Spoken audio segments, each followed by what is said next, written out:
ꯑꯉꯥꯡꯁꯤꯅ motor ꯆꯥꯕꯗꯣ ꯉꯝꯖꯔꯣ ꯅꯪꯇ ꯉꯝꯖꯔꯣ ꯃꯅꯨꯡꯁꯤꯗ ꯀꯔꯝꯕ ꯐꯤꯕꯝ ꯂꯩꯔꯝꯗꯣꯏꯅꯣ ꯈꯪꯗꯦ ꯑꯩꯅ ꯇꯥꯏꯃꯤꯡ ꯕꯣꯝ ꯃꯣꯔꯅꯤꯡꯗ ꯕ꯭ꯂꯥꯁ ꯑꯣꯏꯗꯣꯏꯅꯤ ꯃꯌꯥꯝ ꯑꯩꯗꯤ ꯉꯝꯃꯔꯣꯏꯀꯣ ꯃꯥ ꯇꯧꯖꯔꯅꯤ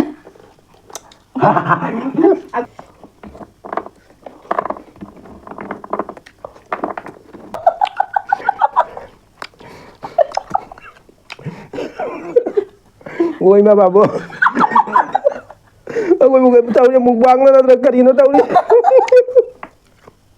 ꯆꯥꯗ ꯃꯅꯝ ꯅꯝꯕꯩ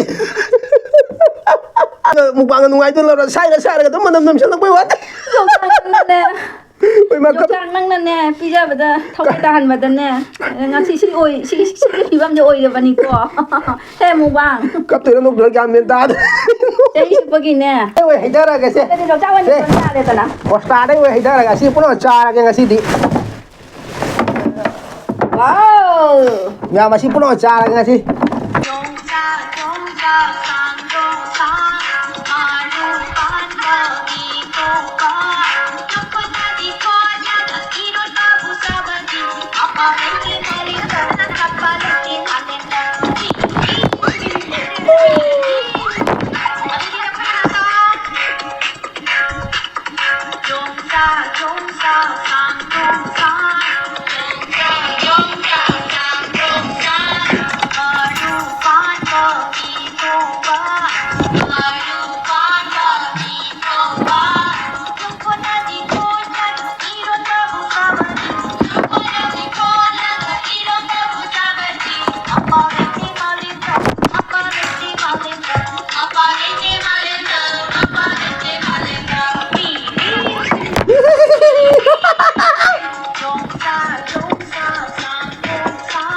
ꯑꯗꯨꯗꯤ ꯃꯌꯥꯝ ꯊꯦꯡꯅꯗꯕꯤꯗ ꯉꯁꯤ ꯌꯣꯡꯆꯥꯛꯁꯦ ꯂꯧꯕ ꯍꯧꯔꯒꯦ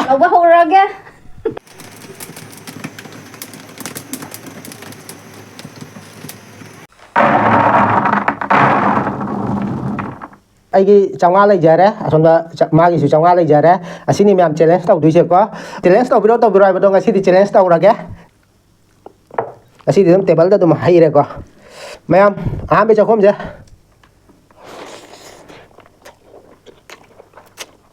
ꯑꯗꯣ ꯅꯪ ꯆꯥꯅꯤꯡꯕ ꯆꯥꯔꯣ ꯀꯥꯏꯗ꯭ꯔꯥ ꯃꯌꯥꯝ ꯑꯩ ꯑꯗꯨꯝ ꯍꯧꯗꯔꯒ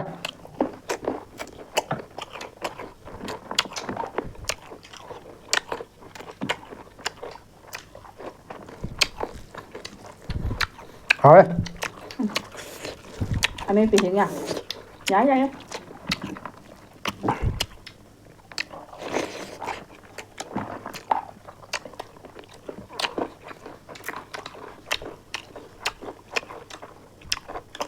ꯉꯁꯤ ꯃꯨꯛꯕꯥꯡ ꯌꯣꯡꯆꯥꯛꯀꯤ ꯃꯨꯛꯕꯥꯡꯅꯦꯕ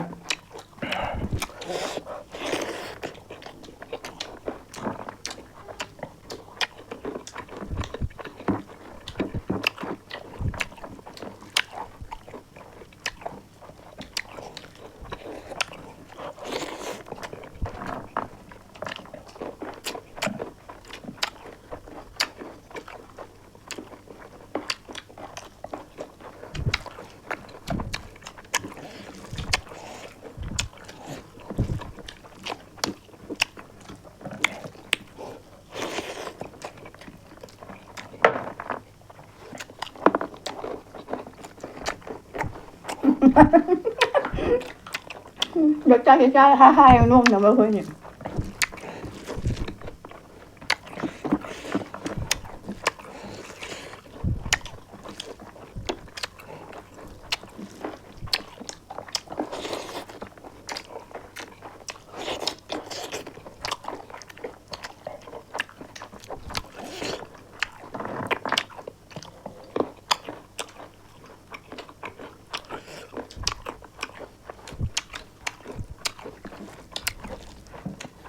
ꯑꯩꯅ ꯉꯝꯗꯣꯏꯔꯥ ꯃꯥ ꯉꯝꯗꯣꯏꯔꯥ ꯈꯪꯗꯦ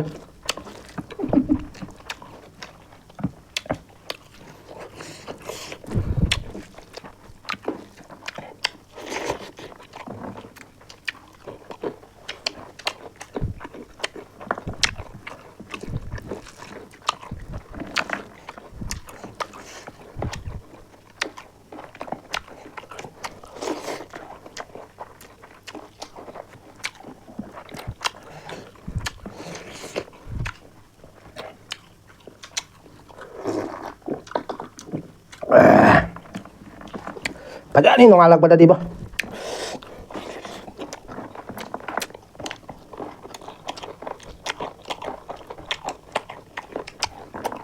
ꯃꯥꯅ ꯍꯥꯏꯐꯦꯠꯇ ꯈꯟꯒꯅꯤ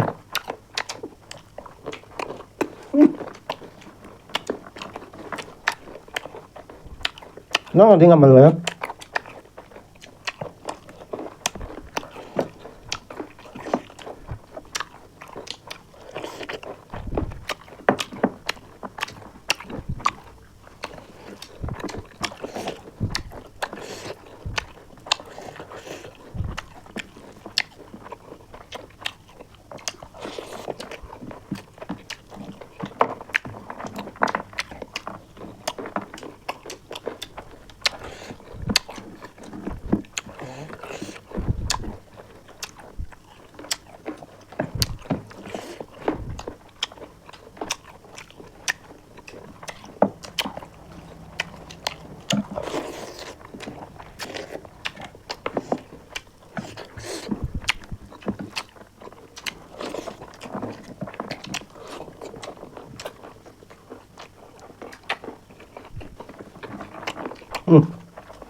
Yongchak maru yang masak kare jung gitu mah.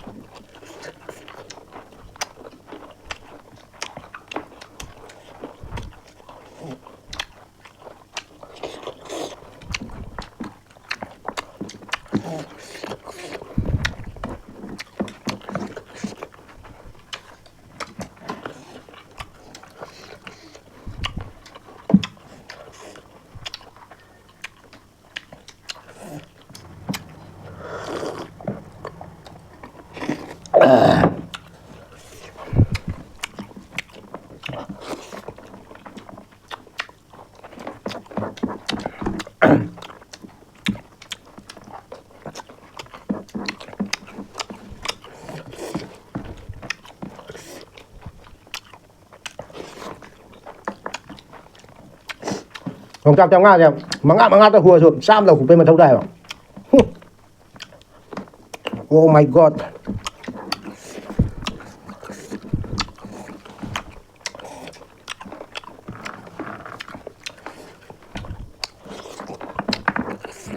Ai đã đó nè.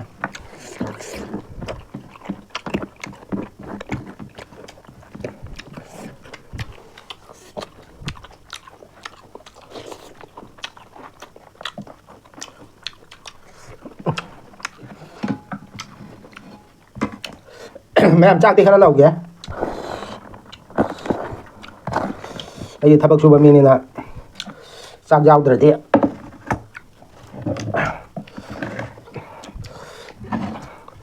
Sẽ đồng hay ta là rất cái lâu tarin. Quạt chụp đàn.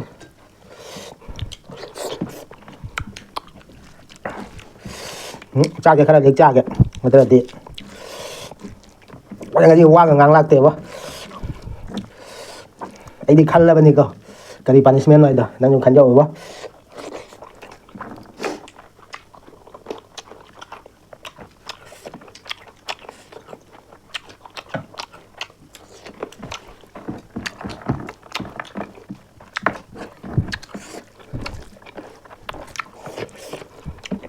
Mẹ làm chắc thì cái đang hụt kìa quả.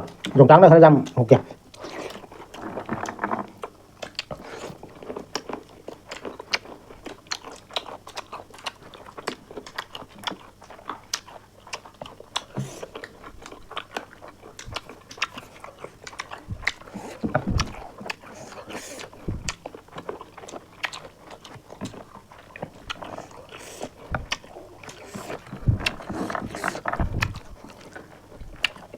Ini jangan ada. Ini jangan.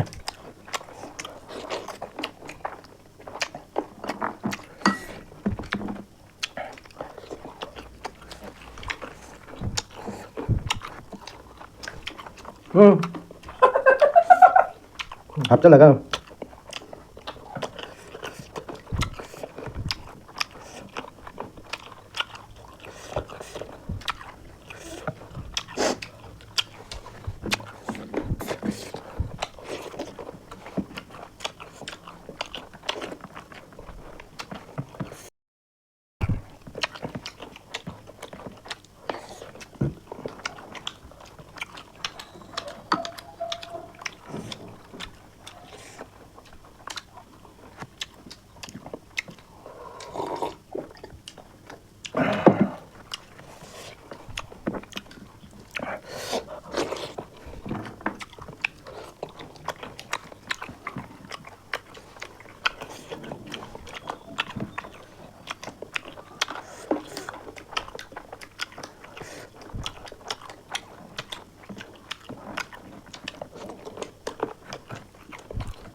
Cha là đúng giảm thôi, bác sang để ra được sang mà luôn chứ.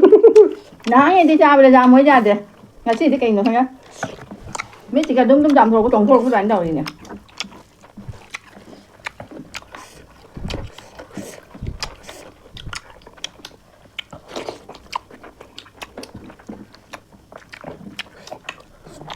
Tập ra rồi. Ra nào chứ ạ?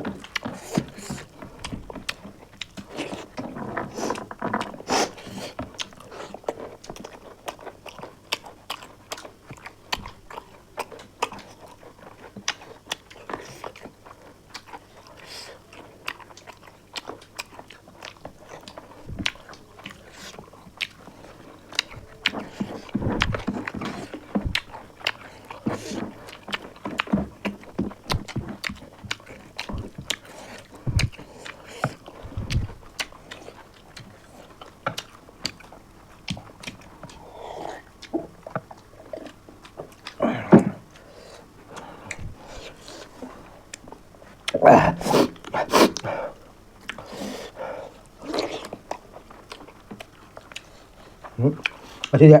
Sabar bentar enggak? Ngang như là một trò sao vậy? Ngầm zero, năng tăng ngầm zero.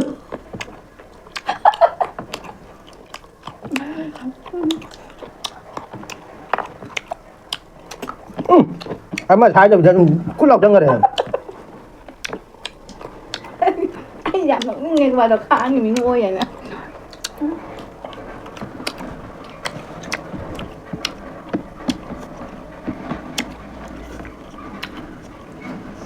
Nó cắt ra với phi tay vậy rồi.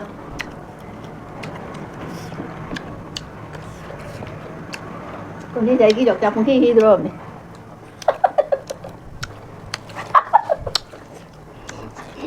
Không gì em mà bảo. À thôi. Năng là tay ra như thế mà mày đi ngầm mấy mà đâu đây. Cái gì ra nhỉ?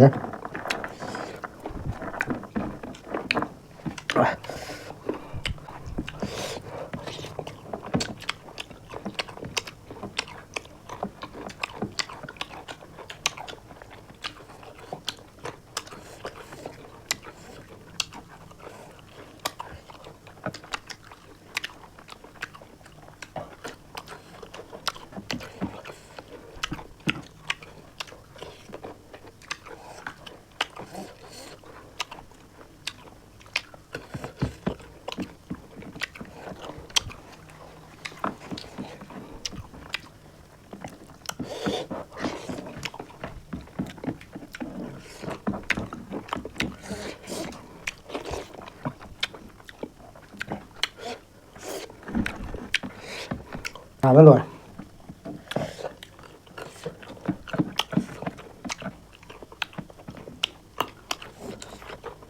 Mình dùng cái mình cứ găm này mình đưa mình ăn này. Ang timing bomb. Morning the blast. Pwede niya. Chắp thịt ra. Mong gà mình ra. Lang na. Gà nào đứt rồi ngàn rồi bỏ.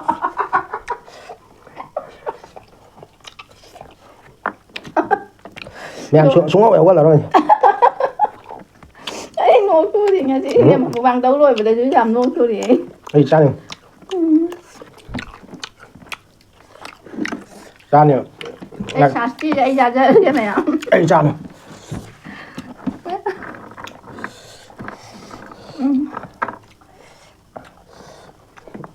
Mình làm em đi làm mới bỏ. Mà tao mới ăn nữa.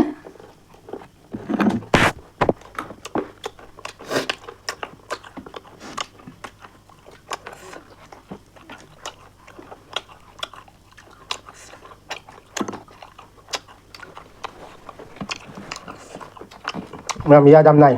Apa ini dia? Lokal di sini memang gak sama di sana ni. Kun namanya sama dokter ini.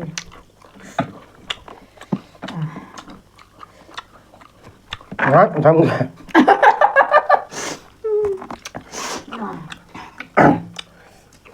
Chuyên nghiệp cũng cây rồi mà. Aku lagi berfungsi macam baru dulu mình dokter dia.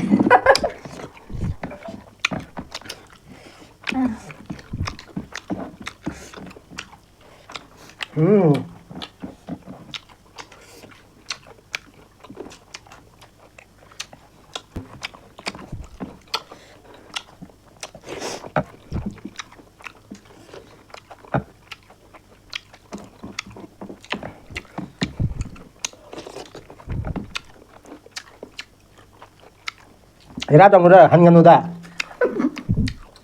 구조가 엄청 국나시 아니 보이자. 국나시다 아 거기다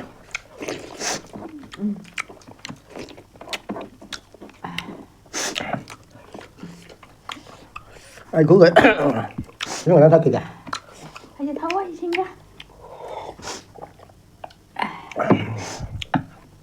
자 먹자 아이 그다 저거 지나. Khi thua biết chứ. làm trong chắc chăm ngồi nàyบ่sao đi rồi Yên nhân là sự. taruh Chi nắm lấy rồi chứ. Nè. nha khả năng đâu ông đâu gì ai đi ông đâu đi ta cái này bà gì cho bà bọn nó nhá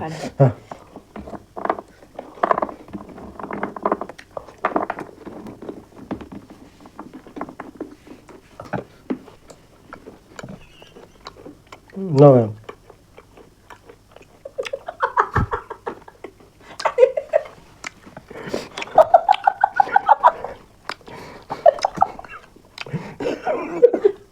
ôi mà bà bố ôi một cái tàu nhà mukbang nó cái gì nó tàu đi ôi mà năm đi cha giá đâu mà năm mấy sai là mà tôi mà năm mà mukbang nó ngay tôi là sai là tôi mà năm sẽ là mấy quá Yongchak nang nè, pizza bật thâu cái tàn bật nè, ngã xí ôi, xí thì băm cho ôi được vào nico, thế mukbang. cấp từ nó lúc được gan miền ta, thế bagi nè, cái ngọ, cái đi Yongchak maru cái cha rồi cô, chỉ chơi cái Yongchak, bye goodbye rồi kìa, chỉ chơi Yongchak goodbye rồi đấy, mày không? sai là tôi mà năm sẽ lấy cái gì nó ăn được không? Mukbang cái chỉ cái làm giàu bật đi cha dài quá, ngã xí cái ngọ, đi xin ngắm cả cha bạc cái. Xin ngắm cũng thấy ba là cũng đã tổ chức cái cha không cái nón này cái cha cả cái nón này, ủa tí đầu đấy nè. Xin em ngắm mất. thì đã phong trào ra một tệ